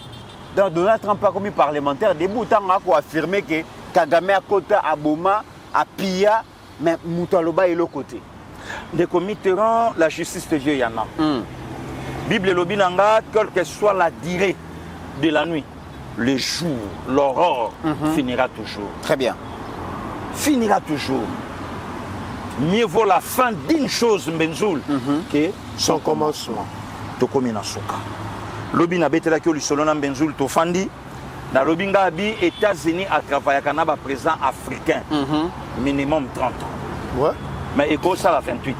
Il ça la 32. Il ça la 37. Okay. Mais minimum 30 ans. Des comités il y a bandi kolobano na plateau. Il faut reconnaître la valeur. Il y a muto à travers ma loba oto lobaka. Na yebisa yo que Kagame Kobima 2025 te na deux possibilités. Ou soit tu président Libanda ou soit tu Koufi. Na loba yango awa ba jadis Lutumba ba yebi mambo na oloba ba Popol Mola ba yebi mambo na oloba achuda n'en parlons même pas ba yebi bien. Donc na loba yango. De comité aujourd'hui Tshisekedi a changé mandat programme oh Donald Trump par là inango et ça te waya kinango benjo tu te rappelles. OK. Tu te rappelles Trump a quitté abi une fois président en Afrique talingaïté. Mais l'autre, Trump a tombé mungongo na autant, il a confirmé le Rwanda. Okay. Est-ce que soi-disant pacte diabolique, ceux qui partent diabolique, est-ce qu'il faut continuer? Est-ce qu'il faut y continuer? Le comité là, prenons les cas. Un prêtre rwandais, à qui pas Paul Kagame, à qui Oyebisabi, il faut dialoguer na Bahutu, puisque Makambo et Zoleka Awa, rien à voir avec les Congolais, et ça entre nous. Et prêtre Wana Bimiake. Prêtre Wana Abimi Pakei. Hein? Bato Baniba Saka la présence Tshisekedi. Ayo matin, Biso Bande Konaye tout ça. Pour défendre et loko tina souka place auto komanango les autres en palobi de comité là toko ça l'émission na ba champagne le 30 juin les aka 65 à Bousso Baté via Koli. OK. nalobi via Koli. Congo à Koli. 65 ans. Batioli bisotro. De committerant. Oui, que 50 ans à Congo va humilier. Malgré 50 ans. Hein? Pas ça mystique. 50 ans, jubilé. Comme ça y est, Tata Bouzoba. Basaka na Congo na mabele. Bayebisa Congo ko sepelana nouté. Ba obligé même na roi. Azela. Ba décaler 2 heures la cérémonie. Pour nani muto aboma ba Congolais na machette fois kita. Donc le c'est officiel que tu bien vraiment après Francine Mouyumba on interpeller yote de comité. Kagame tueur à la machette. Donald Trump a lobby on a autant. Na lobby ba ko interpeller yote mobomi ya ba Congolais. Kagame Hippolyte Kanambe balandani bango nyonso na ba o nyonso babeti masolo il y a 318 personnes qui oué na massa cité na nini. Mais pasteur Gili ngai na ebike ndenge za boye M23 AFC bango baone ko gérer kaka na renversement régime na décembre balobaki rendez-vous na Kinshasa ezali likambo ya tango tozoya mais na ebite Donald Trump déjà pona Donald Trump azoloba déjà likambo ya kimia la paix. Alors président Félix alobaki que ça soit par la guerre ou par la paix nous allons finir cette guerre. Mais si quoi eloko nazo mitu na pasteur Gili Donald Trump a zolobe la paix mais batu musuna est bazolo baraka bitumba la paix c'est quoi de quoi afandi pembeni azo il y a ça situation na on les kananzela OK mais balobi na biso na RI la paix c'est une autre façon de faire la guerre. OK la paix. Donc batu bakanisa que président Tshisekedi a luka paix en croisant ses mains ou ses bras. Non. C'est un autre moyen de faire la guerre, la paix. Terrain où il y a fort, la diplomatie. Ndeko Mitterrand, naebi le romoko. Oyebi sozo bundana moto. Okoza makasi okoye kola mais soza na ba stratégie te. Batebele ba pola bongo. OK. Azarane makasi mais aza stratégie te. Ah stratégie. Oh bitumba ezali ezage d'erreur. Voilà. Siko ndeko Mitterrand talaka fachi quand est-ce que Batouba imagine que déboulonnement Fachi Alobaka Awa, Fachi abandi ko bengana Kabila na Kinshasa Awa sans guerre. Moïse Kangayo, Australie. Kabila eu, Iran. Barnabé, Kikaya. Bakabon, Zoé ou, Kikaya bin Karou. Bango, Bajanet, Basa Wapi. Est-ce que Congolais baye bango? Tu sais que y a Bengani Bango Awa Sacho. Ndenge pe ba mususu baza awa na parler du peuple ndenge ba okindi. Na parler du peuple na ba basé belé. Na lobi bien parler du peuple donc ndako na biso. Ko ba na baza. Kasi banda na ndako na biso ba représentant na biso nde baza kuna ti. Te. Faut za sepela po to tinda ba représentant. Te ndeko Mitterrand ba ko représenter biso. Te. Batu mususu baza kuna peuple alingi atako yuna yebo yete. Kombo na yete. Batu mususu baza na peuple alingi atako sentir yete. Peuple alingité. Peuple alingité. Pour nani? Mais makambu na ye, babiloko na ye. Ba propos na ye ezopesa lokwa za na ba cointance na bato ba libanda. 318 morts tués na massa cité. Trump alobi Rwanda kota boma Congo na pia. De comité to bandi pe kokola na musala ngo. Bololo pe soka fandi na bato maye la koma ka pe mo abwania. Tu bandi pe okoma moi bon. Les représentants et les bosso ya peuple. Kasero tozoloba. Comment ko ikozala makolo moko akoza comment kozala mi ange mi démon. Te za lo lenge ya moto. Ndenge moto azaza bongo a changer te. Oh, de comité malgré confiance ba pesi. Topotani nga bokonzi ba pesi. Topotani nga na yo muninga nanga. Na lobby total yo na une semaine soko kosala. 4e 5e jour de comité là sur Likama. Aux ans de côté. Oh, mais malobo ngana lobaki yango wana. Donc ya mona ni mbala mo. Mais kasezanga it. Malobo ngana lobaki. You sezo tombé te. Arma le cas sali de menti. Quelques 5-7 jours après quoi. Tolobaka kate. To vanda. Abula ngandonga lukani. Mais to kinela yo Kongo koma ya yo koma empereur. Hein? Congolais a très bonne qualité à l'équipe à Congolais nyonso. Donc Congo ko bonga yeso ka komi président. parole na ye eza ya évangile. Donc ce cas lobi alléluia biso satosongi si amen. Que ye mutayebi Congo. Parmi parle mengo za so elengi tam pasteur Guili. Oh, bonge sa elengi ndeni. Et sa elengi ndeni de comité. Et sa elengi comment? Hein? Donc toujours de comité. Au moni makambo na États-Unis. Ba frère congolais bato ba okota na kata ya bénédiction. OK. De comité. Na lobi na yo to komi na lisakoli ya Biblia. Kana yango wana. Très bien. Mais nyonso o babimaki na Zipito. Bango tende bato akota ikana. OK. Biblia nde lobi yango. Alors, pardon de comité là c'est ça. OK. Au moins de longtemps où close zo salama. Benzoul.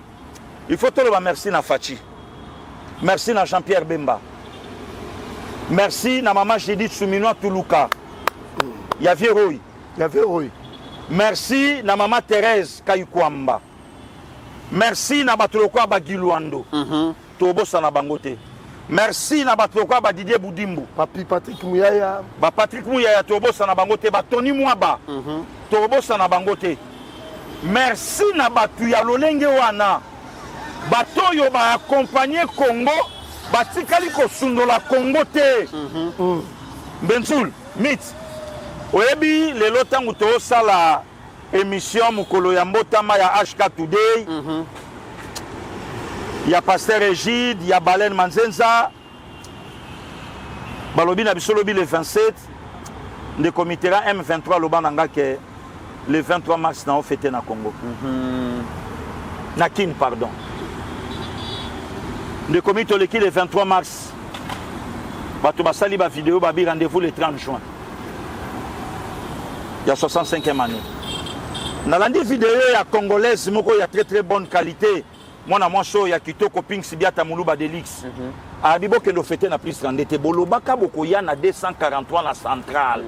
Boya Awa, to fêter na bino na centrale. To sala Awa. Ah, biata, Nzamba Pambola yo. Bokende kunate, boya Awa, ba Wakansha, ba. Oya bimana yo na IPC wana, Barrex, baya to fêter awa. Si qu'on de comité l'autre ça le 26. Toyebi qui est dans 4 jours. Dans 24 heures signature, il y a accord entre Washington et Kinshasa. Après signature de comité 72h65e année, nazo yebisa yon de comité ba foi. Bashala. Oh, bo sepelana lo bongo te Pasteur Guili. Joseph Mbenza yo kalikambo yo ba proche Kabila ba koloba. Francine Mouyumba, Abilelo Maroti Kabiloté. Abi Joseph Kabila demeure un acteur politique clé de la République démocratique du Congo. L'histoire récente du pays, tout comme ses équilibres institutionnels actuels, ne peuvent être écrits en ignorant le rôle majeur que Kabila a continué à jouer. Abi Aza ancien président, Aza artisan, il y a processus, il y a Sun City, garant, il y a première alternance pacifique du pouvoir dans l'histoire du pays. Leader d'une famille politique toujours influente, Joseph Kabila n'est ni retraité politique, ni une figure symbolique, as un acteur réel et à présent et un élément incontournable et à futur. À l'objet, faire abstraction, il y a voix à Kabila dans la recherche, il y a paix, il y a stabilité, il y a cohésion nationale, et ça volontairement, Koluka Bitumba Namboka. À l'objet, Tokoki Koluka jamais paix Namboka sans Joseph Kabila. Avenir Yakabe Mboka Oyo et que se jouer sans Joseph Kabila, mon Mboka. Na tchema koloboye pour dire que non, na soutien Francine Mouyumba. Oh. Obi Pasteur Guili nous a choqué. Na koti na réseaux sociaux on a beau ça la publicité. Na moni François Hollande, ancien président de la République française. Vu à mené après la présidence. Dans mon Issoussou, il y a Joe Biden. En fait, l'ancien chef d'État Sobazo s'est reconverti. Macky Sall a continué dans l'instance internationale. Boni Yahi, na Bénin, a combiné pasteur. Mais où Francine Mouyumba Zoloba, c'est un criminel, un bandit. Et puis à l'objet, il y aura la guerre. Si Francine Mouyumba. D'ailleurs, écoute, pourquoi Bakangi était moi, monsieur?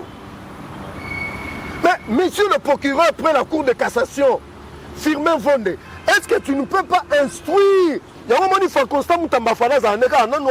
Abi Kabila za lokola libanga na kata kesio bola. Omoni biloko. Omoni biloko. Constat Moutamba maman ko appelle injonction na parquet bakangai. Mais cette femme doit être arrêtée dans minute oyo. Bon, nous allons répondre de Francine Mouyumba. Omoni Malobi. Maman Thérèse Kaikomba Wagner à lobby. Monsieur Hippolyte Kanambe, pour la situation du Congo, il n'a aucun rôle à jouer. Yango Mouyumba lobby bokosi.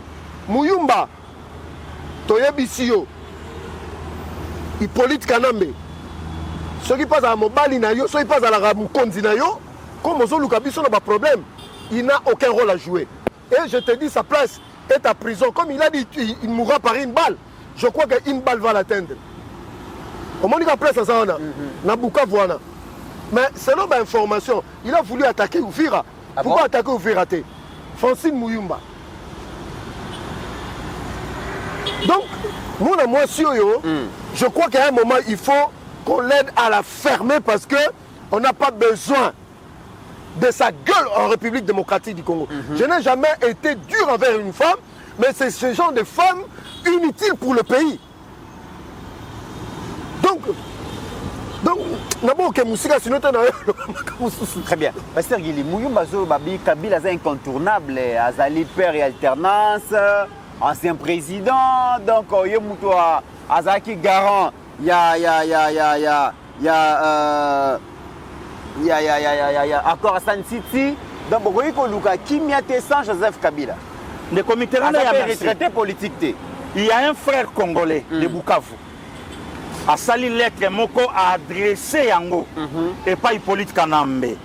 Le comité yoka paragraphe moko Benzoul de Koana lobby. HD merci beaucoup à Postango. Depuis l'entrée de rebelles, il y a col comme moi, tout a basculé. La ville est tombée avec une facilité troublante. Certains officiers supérieurs ayant pris fuite 2 jours avant l'arrivée de l'ennemi depuis. C'est l'aurore.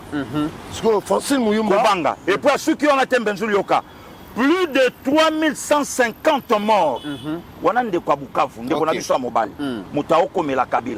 Plus de 3150 morts, 630 femmes violées, 700 jeunes disparus. Maestro, merci beaucoup.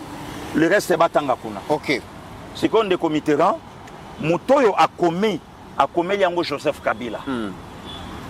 Holandi, alobi, est-ce que Nandi make yondo za sima ya batu oyo? Voilà. Nandi make rébellion oyo yonde muto kotinda. Sikoyo.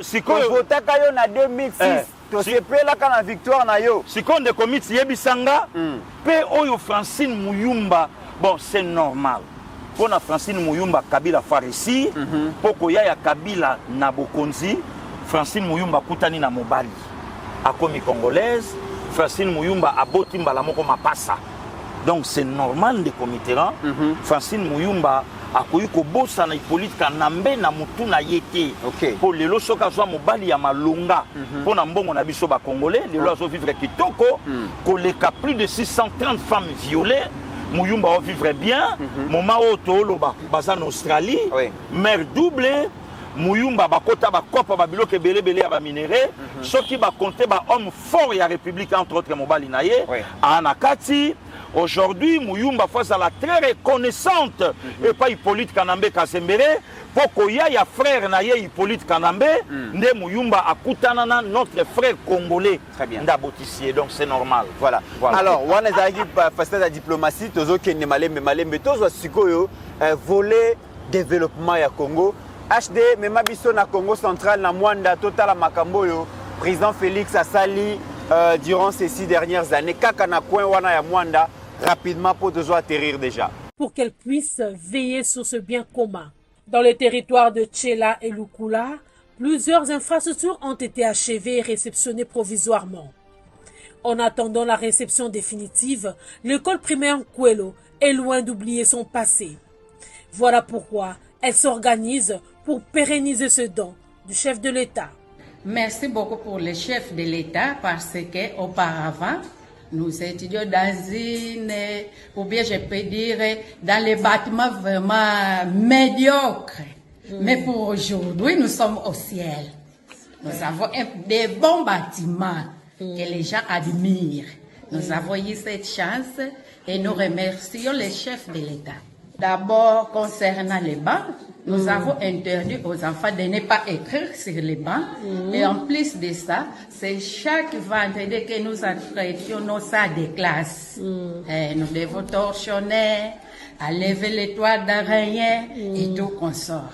À l'école primaire Kivutu, comme ailleurs, le constat reste le même. Joseph Mbenza, na province ya Congo central, na Mwanda, Tomoni, comment est-ce que le programme de développement local, il y a 145 territoires, exécuté par donc, la cellule d'exécution des financements en faveur des États fragiles, CFF, et Salim Moussala, Tomoni déjà na reportage wana, école de Tongami, place au bana babane kotongo donc kotanga na CNZT, école de Tongami, pas seulement Tongami, école les a équipés na baba, batongi école selon ba standard international. Respecter vraiment qualité à Moussa les Pesami, Tomoni hôpitaux, Tolandi témoignage bénéficiaires, Tomoni bâtiment administratif, to comment que le président Félix, au-delà de combattre Paul Kagame et ses supplétifs, il est en train de se battre pour la reconstruction, la modernisation de la République démocratique du Congo. Et quand la qualité à Moussa Lawana, on ne peut que remercier donc la CFF, donc Kobanana, on a coordonnateur Alain donc Lungungu qui soso na équipe na mobimba pour na musala ya qualité bazo sala et ba bénéficiaire baza tellement content, tellement reconnaissant que il ne jure que par le remerciement au président de la République, les visionnaires finalement de cette initiative. Malgré Marambo Lobby, mais vous trouverez des gens avec Naba Asben Nabango non reconnu dans le ministère de la Justice. Oui. Le capable de critiquer ceux qui Greg Fedel, va critiquer le travail aux Congolais, bénéficiaires. Lobby, merci à Moukonza Mboka, merci à maman premier ministre, Yenem Tazalaki, copilotant autant que ministre d'État, ministre et à plan. Le lot premier ministre, et un projet au Tilelo, à continuer Kolanda pour na Koluka ceux qui m'ont tout, il y a CFF, bande Congolais. Le projet Oyo Mokontambo Kasalakiango, donc sa vision, à mon équipe Pasteur Guili, ville, dans territoire, il y avait inégalité. Alors, injustice sociale. En termes de dotation d'infrastructure, il y a Mokontambo na Kimayele Naye Alobaki, il faut que je pense au territoire. Ma ville, tu dans 145 territoires. Et ça, c'est territoire. Alors, parmi les territoires bénéficiaires, la Congo central, et ça, le territoire à Mwanda. Parce que dans le Congo central, il y a un territoire résébélé, mais dans Mwanda, il y a eu 17 infrastructures dans le programme.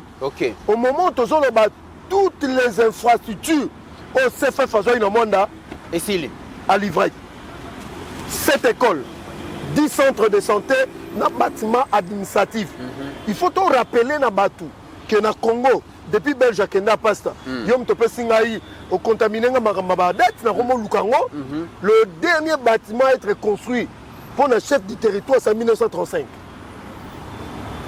Mais si vous imaginez chef de territoire, il n'a pas envié, nous avons un bureau ici à Kinshasa. Bana bazotanga na ba condition ya malamu. Et puis CFF Tiazosa Moussalawana, ils allaient en partenariat dans le ministère sectoriel. Au bango na bango, mutuna mutu a équipé pour intervenir. Et puis CFF Tiasali Moussala, ils allaient équipé, il a associé les communautés locales. Pour que, parce que bango ne va pas bénéficier. Donc c'est pour dire aujourd'hui, coup de chapeau dans CFF, pour la Salami le lot toujours le Monda, le bito le Bela Tchela, le bientôt le Bela Lukula, Torokene na Maïndombe, Torokene donc coup de chapeau dans CFF. En tout cas, tous ces gens qui Mboka va renouveler confiance dans CFF, eux dirigés par M. Alain Lungungu Kisoso, pour la deuxième phase qui se pointe à l'horizon. Pasteur Guili, dans le territoire, il y a Mwanda, dans le Congo central, c'est Peli. Total na kati ya reportage wana avant et après. Avant tomoni bana ba kotanga na CNZT. Président Félix Alobité. Bana congolais dans bano baza ba congolais. Coltana cuivre oyo peut-être ba rotika la komona yango te, mais grâce à ba coltana ba cuivre wana il faut kotongela ngo ba kotongela ba école. École kotonga école na matériaux durable wana et ko renforcer réussite ya gratuité. Les loboé l'état tongi école ya Malonga et école primaire ezali au Félé.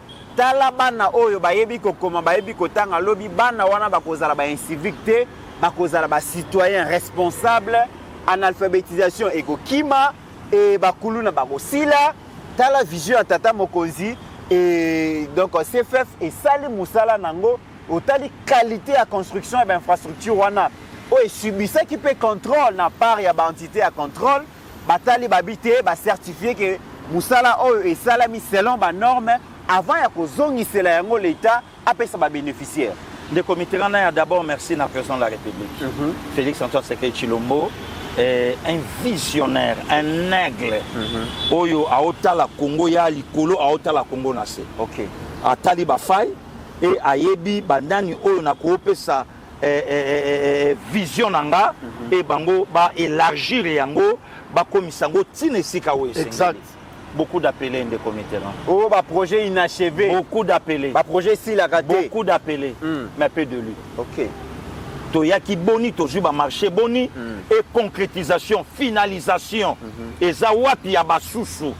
Voilà aujourd'hui CFF, Moussala Oyasali, maximum de respect na coordonnateur Alain Lungungu. Alain Lungungu, Zamba Batelaye, na staff na mobile. Na équipe nyonso na sérieuxité. Et le bananga tande kombenza bongo na sérieuxité ya travail.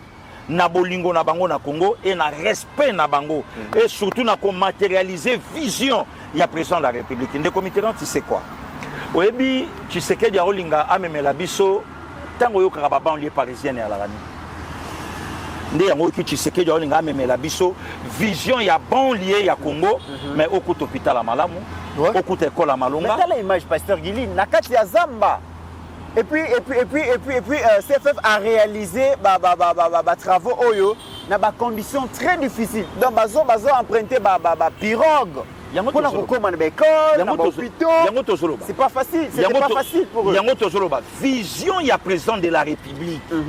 Il faut y babanani oyo apesi yango. Voilà. Ba bianga makiboni pe boni bazongi poto mona ba image ya boye. Très bien. Le comité moto ya bimisa l'ICC que manga ya kotela yango babambaka libanga alaki na bwania. OK.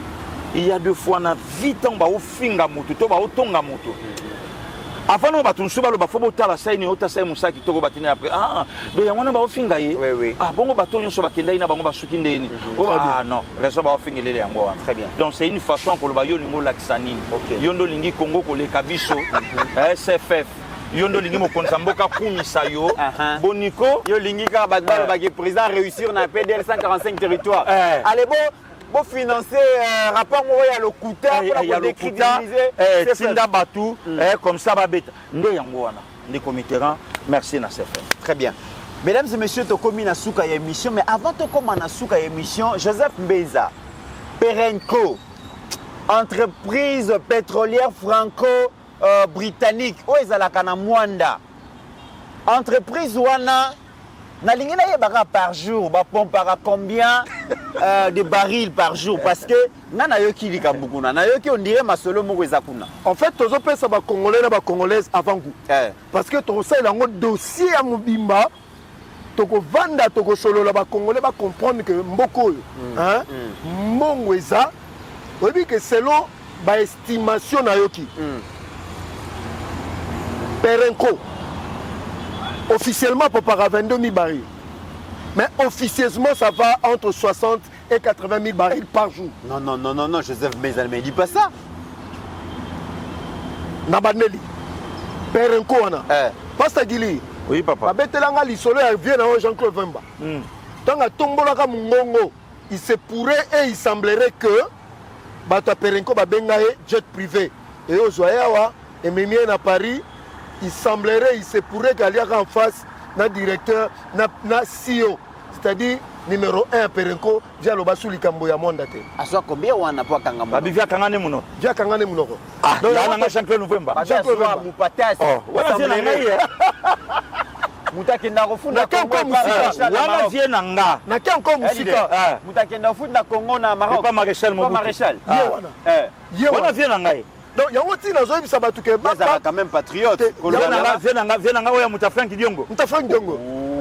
Wakenda na tomba Maréchal, akefunda Félix, akefunda Congo. Et puis Mutune Frank Diongo a bien photo barré route na close on a donc facha zo teka Congo aux États-Unis. Mais ko bananga te vieux habillé vert et kangisa vie munoko. Yango na lobby. Amona na kazaka sérieux makasi. Autre pesi avant goût. Mythe et kosala débat toko loba makambo. Territoire à Mwanda pasta eza pauvre. Mais tala redevance minière des otongalo là-bas na Kolwezi. Mais selon l'estimation, il y a un pétrole, il y a monde, ça peut générer $1 milliard. $1 milliard? $1 milliard. Là. Mais dans le monde, on a raté. Moi, 10 millions d'euros, Didier Boudimbu, Angara Memelangambu, Kakayango. Donc, dans le monde, depuis le pétrole, les Awana, ils ont bénéficié. Ils ont les athées, courants les athées, l'eau les athées. Donc, ils ont le droit minéral à Bisso, tout ce qu'ils ont bénéficié dans le côté. Fachaya, sur les États-Unis. Diongo abimisi vient na ngamande funa moniere voilà croyant qu'elle est pas pèse na la moniere abimisi nga lobe abito bare route fache de comiteran na Congo Rwanda botola na fache teka Congo aux États-Unis ateka na États-Unis Mexico tozongela dossier et yami balé Joseph Mbenza Joseph Mbenza est-ce que achna ko lukela biso perenko na tchap parce que va comprendre mais Joseph Mbenza Bino Bolingi va organiser l'élection municipale. Comment expliquer que Bino UDPS Bozano n'a pas conseiller municipauté? C'est nous déjà bouclé qui calendrier naïe. Mais vous voulez organiser l'élection municipale, Bourgmestre n'a pas conseiller communal pour organiser l'élection. Mais vous repère sa pouvoir na INC, vous repère sa pouvoir na AFD, c'est on est basé na conseiller communal et belé. Likambo ezani. On a un problème dans mon côté, pasteur. Mais nous avons une analyse politique et objective. Ce qui nous a sepelaté, il y a qu'à Koloba Awa, il y a droit de réponse. Parce que Bino Komara, ce qui a dérangé, Bino, l'analyse n'a fini de faire, comment Luka Lukanga n'a service, Bino, pour Bokangangaï. Pasteur, est-ce que c'est concevable? C'est ici, avec tout le respect que j'ai pour le vice-premier ministre, ministre de l'Intérieur, Jacques Chabani, quand on a mon décision là, je me suis posé la question, la motivation et l'intention de cette décision. Il y a quoi Bissa Seni à organiser l'élection communale pour bâtir ma bourgmestre. On a toute une question. Au moment où Seni déjà a bouclé, on dit que non, on a lancé la bino, feuille de route en 2028. Mais il y a un membre IDPS, vice-premier ministre, ministre, au Simbi territorial. Au Lignon, même à une élection. Maintenant, la question qui reste à poser, est-ce que le budget est à prendre en charge le conseil communal et ça? Parce que si le lot, il faut rater. Deuxièmement, Moussa n'a pas de parce que va participer à la plénière une fois par mois. Donc 12 fois l'an. Troisièmement, sur le plan politique, il y a un IDPS. Au moment où il y a que nous devons combattre le pouvoir d'Abisso. Dans la union sacrée, il y a même des conseillers communaux qui ont des au moment où il y a une élection et la base, même sécurité Mboka est à la base. Les bourgmestres sont un rôle belé. Dans terme de renseignement, dans terme de makambe belé. Très bien. Maintenant, ils ont parlé. On a protégé l'intérêt à parler. Aujourd'hui, l'intérêt à parler, on a dit ennemi n'habite dans la majorité présidentielle. Là, je me suis posé la question sur la décision, par respect, monsieur le vice-premier ministre, en tout cas, nous avons déçu. Ça ne pouvait pas venir de vous. En fait, c'est comme si tu es en train de donner à l'adversaire des armes à Boma, Banandaku, n'a pas Nandaku. C'est ce que ça veut dire. Parce que pour nous gagner l'élection en 2028, il faut te contrôler territorial. Pas ça. Kinshasa, tu en as 17 bourgmestres. Sans compter Bavis. Sans compter Bavis. Donc, Moutouana a géré Kinshasa Mobimba. Parce que sur toute l'étendue du territoire national, c'est UNC Et AFDC n'est pas un conseil communautaire. Pourquoi il doit prendre cette décision? Parce que le ministre n'a niveau dans la décision pas matin. C'est-à-dire c'est une décision, nous on a réfléchi dans le service. Main noire, voilà photo kangango. Main noire c'est une série d'émissions pour interpeller Mukonzamboka. Très bien. Politiquement, il faut qu'on a demandé. Toujours par rapport à partir de notre aussi ces émissions, na lettre à fédération il y a eu de PES Belux. Benelux. Belux, Belgique, Luxembourg. Okay. Les Arabes Benelux, mais il y a Belux. Voilà. Il y a président Philippe Madimba Betoukou Messo. Le président fédéral Belux, Nenga Lobby. A Komeli Bongo à Lobby, à mesdames et messieurs, les membres du bureau exécutif national de l'UDPS Kinshasa. Objet d'ali protestation contre de fausses nominations au sein de la fédération UDPS Belux. Mesdames et messieurs, je viens par la présente protester fermement contre les récentes nominations irrégulières et non statutaires effectuées au sein de la fédération UDPS Belux par M. René Chimbouine Moulaya, secrétaire national aux relations extérieures. Ces derniers ne disposant d'aucune qualité statutaire pour nommer ou installer des responsables fédéraux à l'étranger, c'est pourtant permis de désigner arbitrairement un soi-disant nouveau représentant ainsi que des membres d'un comité fédéral fictif pour la Belgique et le Luxembourg. Cet acte, en plus de violer gravement les statuts du parti, sème la confusion, alimente les désordres et compromettent gravement l'image et le fonctionnement de l'UDPS dans la diaspora. Je rappelle que conformément à l'article 62 des statuts, les mandats d'un président fédéral est de 5 ans renouvelable et que l'article 64 fixe clairement le cas des cessations de ses fonctions, décès, démission, empêchement définitif, expiration du mandat ou d'échéance, ce qui ne concerne en rien ma situation. Nasuka Lobby, en tout cas parti, UDP, ça n'a un problème. Nasuka Lobby, en conséquence, je demande ce qui suit. L'annulation immédiate des nominations irrégulières et illégitimes effectuées par M. René Chimbouine Moulaya, une clarification officielle de la part du Bureau national quant aux compétences de chaque organe du parti. La préservation de l'unité, de l'ordre et de l'égalité au sein de la fédération UDPS Belux. Je reste entièrement engagé dans ma mission, dans le respect strict des statuts de notre parti et refuse de cautionner toute tentative de dérive ou déstabilisation. Veuillez recevoir, mesdames et messieurs, l'expression de ma haute considération. Moi, Audrey Kotana, il a adressé la lettre à qui? À l'Obika, mesdames et messieurs. Mais c'est ça, il fallait adresser la lettre. Et puis, le bureau nationaux. Mais c'est ça aussi. Sur le plan administratif, la lettre doit être adressée à une autorité, à une tierce personne à qui tu t'adresses pour trouver solution. En réalité, le secrétaire général. En réalité, secrétaire général, président intérimaire du parti. Est-ce qu'il n'y a pas bangité pour éviter beaucoup de ce qu'il faut tout na azana kanini. Oh.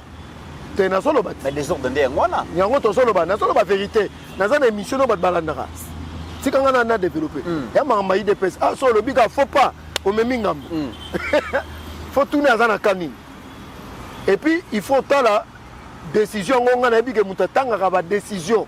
Il y a une nomination. Il y a des fédéraux. Actuellement, c'est Clément Barouti, porte-parole du parti. Et Azan National, il y a parti. Or, dans la lecture et tout ça, je me réserve pour l'instant le temps d'avoir information sur cette lettre et puis nous avons une émission à l'objet. Pasteur Guilhem Moutalbane, le plus petit de tout le monde. Ah ouais. Ah ouais. Faux imprudent. Donc c'est un terrain très glissant. Au coopé ça avis, au tam sous de l'autre côté les Ebango, côté les Ebango. na préférera, comme je ne suis pas la bouche autorisée du parti, na Zalarama Moké. Très bien. Mesdames et messieurs, les honorables députés, sénateurs, c'est les vacances parlementaires. Tous les habitants na terrain. Boké Dubaï, boké Abu Dhabi, tous les habitants na terrain. Boya koyeb sabiso makambouni bosali na parlement. Et biso peut être sabiso makambouni sengel bozo ngalango ya mois de septembre. Est-ce que baroya? Pasteur Guili baroya. Toujours c'est la bango. Voilà. C'est par ici que nous mettons fin à cette émission. Merci à Pasteur Guili, merci à Benzoul, merci à Steve Kondé, merci à Ajekiala pour la réalisation de cette émission. Et avec ces mêmes élans, Tokutani prochainement.